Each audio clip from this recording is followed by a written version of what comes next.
Hello students, welcome back to chemical crafter. हमारा class 11th का chapter number 2 that is structure of atom चल रहा है और जो ये आज का पार्ट है वीडियो का, ये है पार्ट 6 उसी चैप्टर का।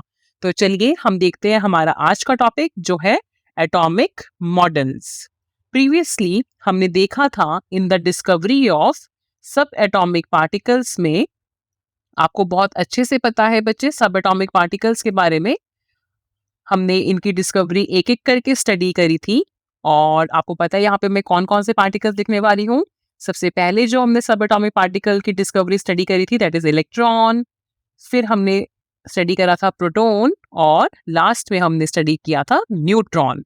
और साथ ही आपको ये भी पता है कि इलेक्ट्रॉन के ऊपर 1 यूनिट नेगेटिव चार्ज होता है, प्रोटॉन के ऊपर 1 यूनिट पॉजिटिव चार्ज होता है और जो न्यूट्रॉन है वो है न्यूट्रल, दैट इज इसके ऊपर कोई भी चार्ज नहीं होता है, ना इस पे पॉजिटिव चार्ज है और ना ही ये नेगेटिव चार्ज को कैरी करता है।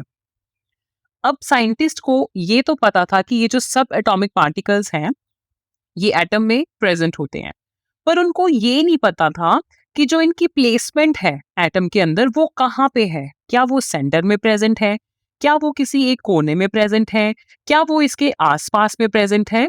इनका जो प्लेसमेंट था उसका एग्जैक्ट आइडिया नहीं था। अब इनका जो अरेंजमेंट है दैट इज सब एटॉमिक पार्टिकल्स का जो अरेंजमेंट है वो हमें कौन बताएगा, वो हमें बताते हैं दैट इज एटॉमिक मॉडल।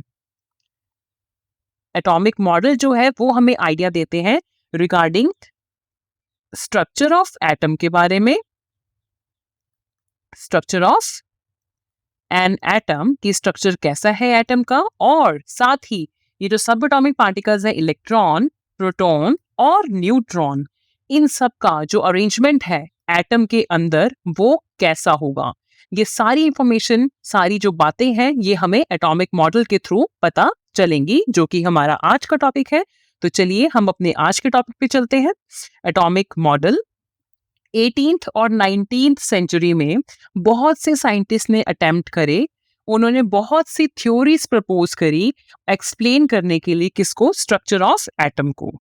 और जितनी भी उन्होंने मॉडल्स आगे प्रपोज करे, बहुत से मॉडल्स जो थे वो एक्सेप्ट हुए, बहुत से मॉडल्स थे जो वो रिजेक्ट हुए, क्योंकि हर मॉडल जो आता है, जो थ्योरी उन्होंने प्रपोज करी, उसकी कुछ खूबियां होती हैं और कुछ खामियां होती हैं। फिर इसके बाद हमने पहले भी देखा है डाल्टन थ्योरी में, इन चैप्टर नंबर 1 में उन्होंने एक बहुत ही इंपॉर्टेंट बात बताई थी regarding structure of the atom के बारे में, कि जो मैटर है वो क्या है, वो किससे बना हुआ है। It is made up of indivisible particles called atoms.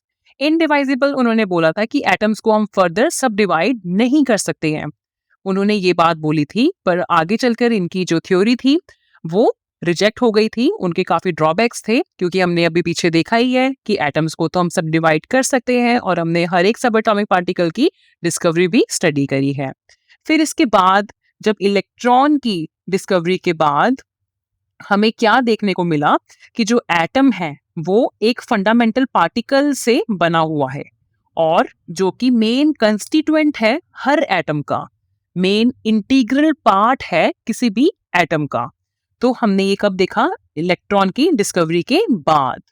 और साथ ही इलेक्ट्रॉन की जो डिस्कवरी थी उसने ये भी प्रूव करा कि जो पार्टिकल्स हैं, कुछ पार्टिकल्स ऐसे हैं जिनको मिलकर के एटम बना हुआ है, और वो जो पार्टिकल्स हैं वो क्या एक्ट कर रहे हैं, फंडामेंटल बिल्डिंग ब्लॉक, वही फंडामेंटल बिल्डिंग ब्लॉक है एटम के। ये सब बातें हमें पता चली डिस्कवरी ऑफ इलेक्ट्रॉन के साथ में।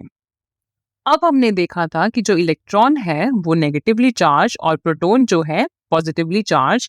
इनकी डिस्कवरी के बाद साइंटिस्ट को इस चीज का आइडिया था कि जो इलेक्ट्रॉन और प्रोटॉन, ये जो एटम में जो प्रेजेंट होते हैं, ये आपस के जो चार्जेस होते हैं उनको बैलेंस करते हैं, मींस उसको न्यूट्रल कर देते हैं एटम को।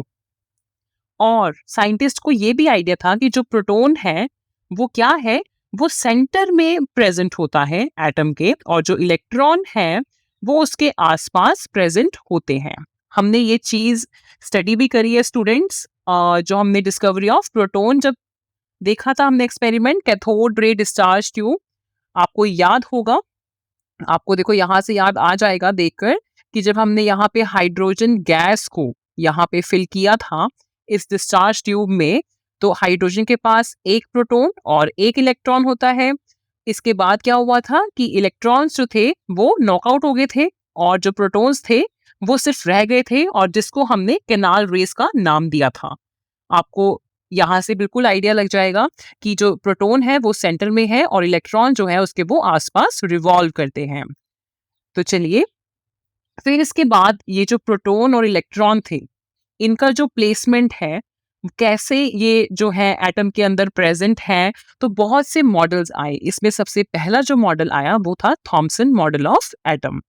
फिर ये मॉडल आया, इसकी भी कुछ डीमेरिट्स थी। फिर इसके बाद नेक्स्ट मॉडल आया, रुदरफोर्ड ने दिया रुदरफोर्ड्स न्यूक्लियर मॉडल ऑफ एटम। फिर इसकी भी कुछ खामियां थी। फिर हमारे पास थर्ड मॉडल आया, that is Bohr's model of atom. फिर लास्ट में उसके बाद हमारे पास आया quantum mechanical model of the atom. ये जो सब मॉडल्स हैं हम इनको एक एक करके स्टडी करेंगे, और जो आज है हम आज स्टडी करेंगे थॉमसन मॉडल ऑफ एटम के बारे में।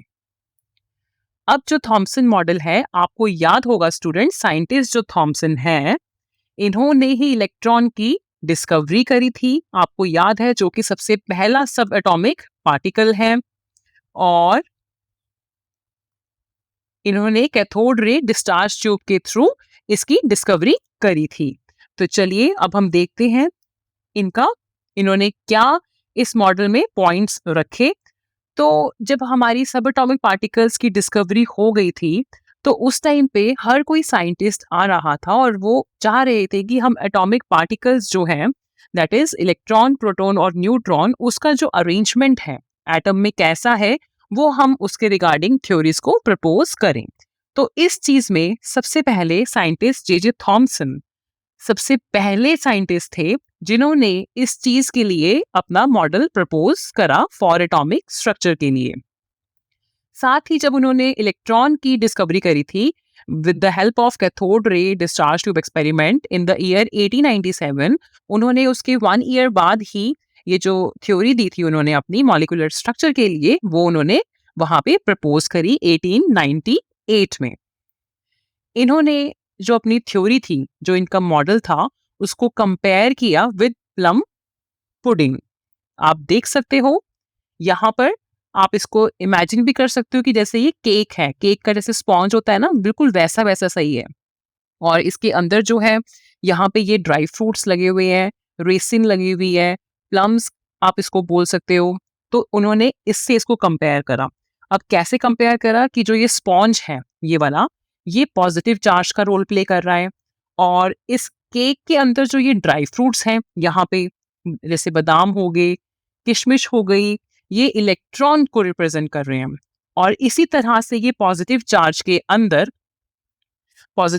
के अंदर यहाँ पे क्या है, एम्बेडेड हो रखे हैं। यहाँ पे इलेक्ट्रॉन्स एम्बेडेड हो रखे हैं यहाँ पे, और एटम में यूनिफॉर्मली डिस्ट्रीब्यूटेड है पॉजिटिव चार्ज के ऊपर, यहाँ पे आप देख पा रहे हो। और वही पॉजिटिव और नेगेटिव चार्ज ये आपस में कैंसिल आउट कर देते हैं और एटम की न्यूट्रलिटी को मेंटेन करते हैं, और हमारे पास एटम क्या आता है, न्यूट्रल।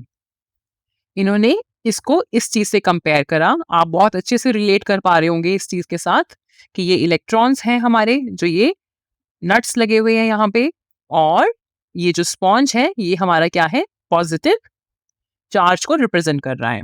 साथ ही उन्होंने अपना जो मॉडल था उसको कंपेयर करा विथ वाटरमेलन। आप देख पा रहे हो, वाटरमेलन के साथ कंपेयर करा। इसमें उन्होंने क्या बोला कि जैसे वाटरमेलन में ये रेड पार्ट है, ये वाला आप देख पा रहे हो, ये जो रेड पार्ट होता है, वैसे ही एटम में पॉजिटिव चार्ज यहाँ पे डिस्ट्रीब्यूट रहता है यहाँ पे। और जो ये ब्लैक सीड्स हैं वाटरमेलन के, आप देख पा रहे हो वाटरमेलन के जो ब्लैक सीड्स हैं, सबने हमने वाटरमेलन खा रखा है, तो बच्चे आप बहुत अच्छे से रिलेट कर पा रहे होगे कि जैसे इसके सीड्स एम्बेडेड होते हैं इसके अंदर वाटरमेलन में, वैसे ही in the same manner positive charge पर इलेक्ट्रॉन्स जो है यहाँ पर एम्बेडेड हो रखे हैं एग्जैक्ट मैनर में, सेम टू सेम। और यहाँ पे वो क्या कर रहे हैं, एक दूसरे को कैंसिल आउट कर देते हैं और एटम पर कोई भी चार्ज नहीं होता है। अब हम देखते हैं इस मॉडल के इंपॉर्टेंट फीचर्स। थॉमसन ने हमें मॉडल दिया, उन्होंने क्या बोला कि जो इलेक्ट्रॉन्स हैं वो कहाँ पे है, वो जो पॉजिटिव चार्ज का क्लाउड है उसके ऊपर वो रिवॉल्व कर रहे हैं यहाँ पे ऐसे। ये पॉजिटिव चार्ज का क्लाउड है और यहाँ पे इलेक्ट्रॉन्स क्या है, इस पे रिवॉल्व कर रहे हैं। और साथ ही उन्होंने बोला कि जो एटम है वो किसका बना हुआ है, पॉजिटिव चार्ज स्फीयर का बना हुआ है, पॉजिटिव चार्ज स्फीयर का बना हुआ है और उस पे इलेक्ट्रॉन्स क्या है, गड़े हुए हैं, एम्बेडेड है, फिक्स है उस पे। और साथ ही उन्होंने इसको कंपेयर करा अपने मॉडल को किस किस के साथ, वाटरमेलन के साथ, रेसिन पुडिंग के साथ, प्लम पुडिंग के साथ। तो वैसे ही इसके बहुत से नाम भी हो गए हैं। तो बच्चे अगर आपको एग्जाम में किसी भी नाम से आए तो आपने इसको यही वाला मॉडल अटेम्प्ट करना है एग्जाम में। आप इसके नाम याद रखिएगा जी, इसके नाम है 1, 2, 3 और ये हमारा 4th नेम। तो आप देख लीजिए किसी भी नाम से पेपर में आए तो आपने इसी को अटेम्प्ट करना है। अब इन्होंने जब वाटरमेलन से कंपेयर करा, उन्होंने कहा कि वाटरमेलन के जो सीड्स हैं वो नेगेटिवली चार्ज पार्टिकल को रिप्रेजेंट कर रहे हैं और जो रेड पार्ट है वाटरमेलन का वो पॉजिटिवली चार्ज रिप्रेजेंट कर रहा है। इसका सबसे इंपॉर्टेंट फीचर जो इस मॉडल का था वो ये था कि जो मास है एटम का वो क्या है, यूनिफॉर्मली डिस्ट्रीब्यूटेड है पूरे एटम पे, एक समान से वो अच्छे से फैल रखा है पूरे एटम पे। ये नहीं है कि एक जगह पे ही एटम का मास है, ऐसा नहीं है, पूरा यूनिफॉर्मली क्या है, डिस्ट्रीब्यूटेड है अच्छे से। और साथ ही उन्होंने एक बहुत इंपॉर्टेंट पॉइंट बताया कि जो एटम है वो क्या है, इलेक्ट्रिकली न्यूट्रल है। इलेक्ट्रिकली न्यूट्रल कैसे हुआ, क्योंकि जो नेगेटिव और पॉजिटिव चार्जेस हैं वो क्या है, इक्वल है मैग्नीट्यूड में। मैग्नीट्यूड में इक्वल होने का मतलब कि वो आपस में कैंसिल आउट कर देते हैं और एटम को इलेक्ट्रिकली न्यूट्रल कर देते हैं। फिर इसके बाद साइंटिस्ट थॉमसन ने जो अपना मॉडल प्रपोज करा था उसकी बहुत सी कुछ ड्रॉबैक्स आए। अब वो देखते हैं कि ये ड्रॉबैक्स क्या थी जिसकी वजह से इनका जो मॉडल था वो आगे जाके रिजेक्ट हुआ था। सबसे पहला जो इनका ड्रॉबैक था, उन्होंने जितनी भी बातें बताई अपने मॉडल के बारे में, अपनी थ्योरीज जो रखी उन्होंने, उसका कोई भी एक्सपेरिमेंटल प्रूफ नहीं दिया अपने एटॉमिक मॉडल का। और साथ ही उन्होंने जो रुदरफोर्ड साइंटिस्ट और भी साइंटिस्ट के जो एक्सपेरिमेंट्स थे इस चीज के रिगार्डिंग, स्ट्रक्चर ऑफ एटम के रिगार्डिंग, जो थॉमसन का था जो मॉडल, वो उनको एक्सप्लेन नहीं कर पाए। और उन्होंने स्टेबिलिटी जो थी एटम की, जो एटम के पास स्टेबिलिटी है, जो एटम अटेन करता है स्टेबिलिटी, उसको भी साइंटिस्ट थॉमसन एक्सप्लेन नहीं कर पाए। उन्होंने ये भी नहीं बताया कि जो पॉजिटिव चार्ज है एटम में वो इलेक्ट्रॉन को कैसे होल्ड कर रहा है। यहाँ पे जैसे ये इलेक्ट्रॉन है और ये पॉजिटिव चार्ज है, ये कैसे होल्ड कर रहा है, क्या फोर्स है इनके आपस के बीच में, किस चीज से ये दोनों आपस में एक दूसरे के साथ यहाँ पे टिके हुए हैं। तो ये सब बातें उन्होंने नहीं बताई और साथ ही उन्होंने न्यूक्लियस के बारे में भी नहीं बताया। इस थ्योरी जो भी उन्होंने दी थी ये वाली, इसमें उन्होंने न्यूक्लियस का टर्म यूज ही नहीं करा। तो इन सब की वजह से उनकी जो ये थ्योरी था, उनका जो ये मॉडल था, वो रिजेक्ट हो गया। रिजेक्ट होने के बावजूद भी उन्होंने बहुत ही इंपॉर्टेंट एक हमें पॉइंट दिया था, जो उन्होंने प्रेडिक्शंस दी एटम के रिगार्डिंग कि जो एटम है वो क्या है, इलेक्ट्रिकली न्यूट्रल है और उसके पास कोई भी चार्ज नहीं होता। वो आज तक ये चीज एक्सेप्टेड है और जो कि बहुत बड़ा कंट्रीब्यूशन है स्ट्रक्चर ऑफ एन एटम के बारे में। क्योंकि इन्होंने जब मॉडल दिया था अपना साइंटिस्ट थॉमसन ने, तो इन्होंने जो भी बातें रखी उसका एक्सपेरिमेंटल प्रूफ नहीं था। पर क्या चीज थी कि इन्होंने सबसे पहले अटेम्प्ट करा कि स्ट्रक्चर ऑफ एटम कैसा हो सकता है और ये बेसिक फाउंडेशन रहा फर्दर जितने भी साइंटिस्ट ने इसके रिगार्डिंग थ्योरीज और मॉडल्स दिए।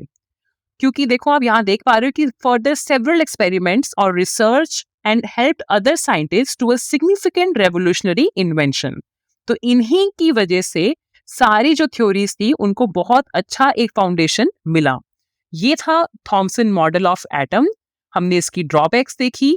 अब हम नेक्स्ट क्लास में नेक्स्ट मॉडल स्टडी करेंगे। बच्चे अगर आपको इस चीज के, इस टॉपिक के रिगार्डिंग कोई भी क्वेरी है तो आप मुझे कमेंट सेक्शन पे लिख के बता सकते हैं। तब तक आप इस टॉपिक को रिवाइज कीजिए। हम मिलते हैं नेक्स्ट वीडियो में विद आवर न्यू मॉडल। तब तक के लिए स्टूडेंट्स आप ध्यान रखिए। Take care, bye bye.